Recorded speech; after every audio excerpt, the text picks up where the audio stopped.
Almost all cancers గాని తీసుకుంటే 10-15% వరకు వంశపారపర్యంగా వచ్చే క్యాన్సర్‌లే ఉంటాయండి. ఓకే.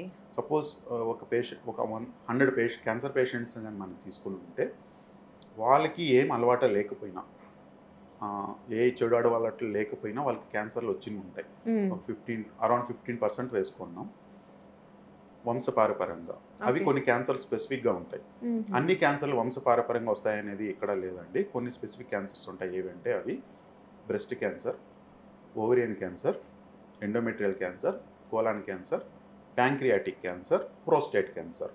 ఓకే. ఇవి గాని ఎవరిలో గాని ఉంటే మాత్రం అట్‌లీస్ట్ జెనెటిక్ టెస్టింగ్ ఏమైనా అవసరమైతే చేయించుకోవడం, వాళ్ళ వంశంలో ఎవరికన్నా ఉందా లేదా అనేది తెలుసుకోవడం, ఇవి చాలా చాలా ఇంపార్టెంట్.